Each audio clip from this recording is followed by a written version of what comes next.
আসসালামু আলাইকুম।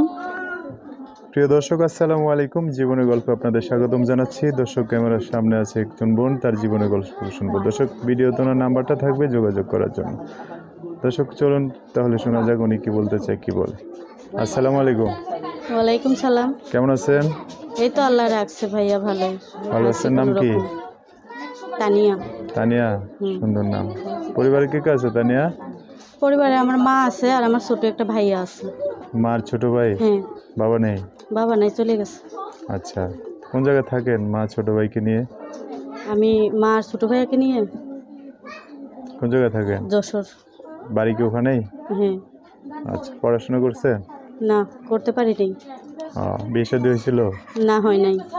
আচ্ছা, হবে ভবিষ্যতে না? বিয়ে শাদী করার জন্যই তো প্রতিবেদনে আসা, নাহলে তো আসতাম না ভাই। তো এখন হচ্ছে কি জন্য আসছেন প্রতিবেদনে? প্রতিবেদনে আইসি, ছোট একটা ভাইয়া আছে, একটা অসুস্থ মা আছে, তাদেরকে তো নিয়ে তো আমি আর একা একা কষ্ট করে খাওয়াইতে পারতেছি না। এখন যদি একটা ভালো মনের মানুষ পাইতাম, ইনশাল্লাহ তাকে বিয়ে শাদী করতাম, সে যদি একটা কিছু একটা সেরকম পজিশন থাকতো আমার সাথে, তাহলে হয়তো মাটারে নিয়ে দুবেলা দুমুঠো ডাল ভাত খাইতে পারতাম। তার কারণে আপনার মা কিছু করে না, কাজকাম করে হ্যাঁ, না? আমার মা আগে করতো, কিন্তু ইনশাল্লাহ একটু শরীরটা অসুস্থ, তো যখন সুস্থ হবে তখন আম্মুও করতে পারবে। আচ্ছা, আর একটা ছোট ভাই আছে না বোন? হ্যাঁ। বলতেছি, আর একটা ছোট ভাই না বোন আছে? না, ছোট ভাই।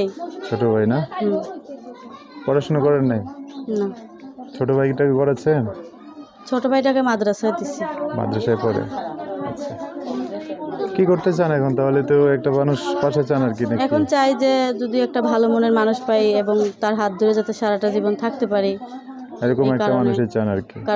কারণ যেখানেই যাই সেখানেই মনে করেন যৌতুকের কথা বলে।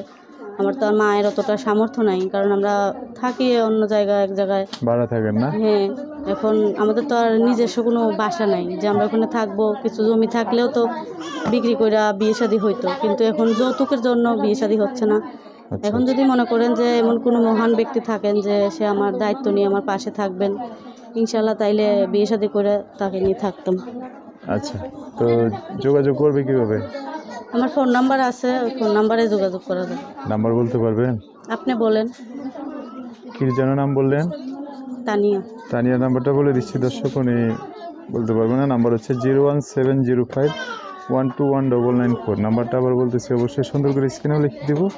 নাম্বার হচ্ছে 01705121994। এটাই হচ্ছে ওনার নাম্বার। এই নাম্বারে ফোন দিলে আপনারা বিস্তারিত সব জানতে পারবেন। আচ্ছা, তো আর কিছু বলবেন তানিয়া? আর কিছু বলবো, যখন ফোন দিবে তখন তাদের সাথেই বলবো, আর এখানে আর কিছু বলবো না। আর যদি কেউ ঠিকানা চাই দেখা করার জন্য, মুখ বেঁধে ভিডিওতে আসছেন, মুখ তো দেখা যায় না, ঠিকানা চাইলে দিবেন না? অবশ্যই দিব, কেন দিব না। ইনশাল্লাহ যদি তার মনের সাথে আমার মন মিলা যায়, শুধু ঠিকানা কেন, আমার যতটুকু তাকে ভালোবাসা সবটুকু দিয়েই ভালোবাসা। আচ্ছা, ঠিক আছে, ওকে। দর্শক, আজকের ভিডিও পর্যন্তই। দেখা হবে নতুন কোনো ভিডিওতে। সবাই ভালো থাকবেন। আল্লাহ হাফিজ। আসসালামু আলাইকুম।